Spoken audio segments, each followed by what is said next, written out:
Thank you for bringing that up. I'm sure a lot of people experience that. I remember experiencing that a lot, and it's just so crazy, like how that ego or like that logical, it just gets so like the more and more it's like losing the control, like the louder it gets, and it's remarkable. Like I was always like fascinated by like how loud it got. So one thing I would say is like to approach it with a little bit of like fascination and curiosity Mhm. and be like, oh my gosh, like this is, and that kind of dilutes it, and it almost like makes it like kind of releases its power, just being like, wow, it's so um this work really requires a lot of curiosity and a lot of Mhm. like, oh, this is so interesting, like that kind of approach, because with that approach nothing has power anymore. Like Mhm. nothing, your judgments, your ego, like you're not even going to feel bad about making stuff up because you're just fascinated by like what shows up.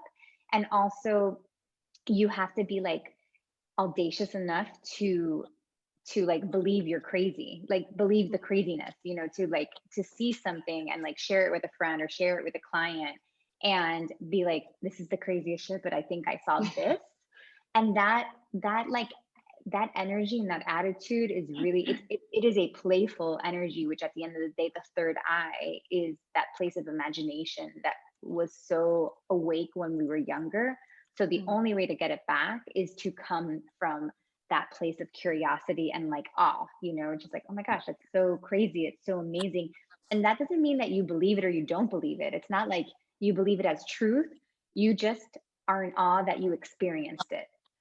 And that is actually like what that focus basically doesn't make, has no space for the contrast. Like there's no more duality, because right now you're experiencing like the duality, like the two things, because you're still like existing in this world that there has to be a right or a wrong, or that it's Mhm. a yes or a no, or I'm getting it right or I'm not getting it right.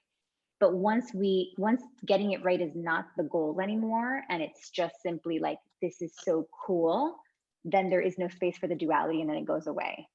So does that make sense? That really resonates. Yeah. Yeah. Yeah, yeah. The duality specifically. Yeah. So Yeah. like, and I think we're in a time in our world right now too that there is so much right and wrong, black and white, all that kind of stuff. So that the energy is even heavier in that.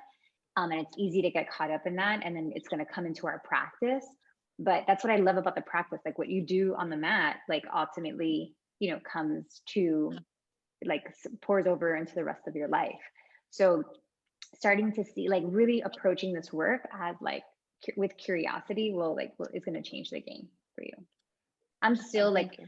a big nerd about it. I'm like, oh my gosh, I saw this, and like, and then what happens is if you guys decide that you want to practice on people and like start doing it with clients, you have to like what takes you away from being like, because a lot of times you're going to be afraid of being wrong, right? Like you don't want to look like an idiot. And when you start to just say things like, I don't even know why the hell I saw this, this is so bizarre, but I saw this, like that's when this starts really rolling. Like it really picks up when you start to approach it that way. I had a student email me the other day, and she's like, um she was doing a reading like based off like the method that I teach, and she's like, this really works, like this is so crazy, I had this client who's pregnant, and my guides told me that she needed to take more baths, like she needed to shower more and like brush her teeth.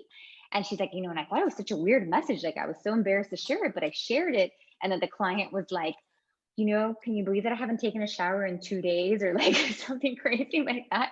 And like if she was, like, oh, she could have taken that message and been like, there's no way that that's true. Like, this girl's a grown woman. Like, of course she's taking a shower. I'm not going to tell her to brush her teeth, like all these things. But because she was just like, I don't know, this is weird. Maybe this could be right. It was like totally right. And it like double validated her. So, like, that's the approach we have to have. And when I heard that, I was like, well, number one, I feel super bad for this poor girl. Like, I'm like, who's pregnant and not like able to take showers. But anyways, that's like the approach. That's like the vibe. That's where we want to come from. So, all right. Thank you Hope so that much. helps. You're welcome.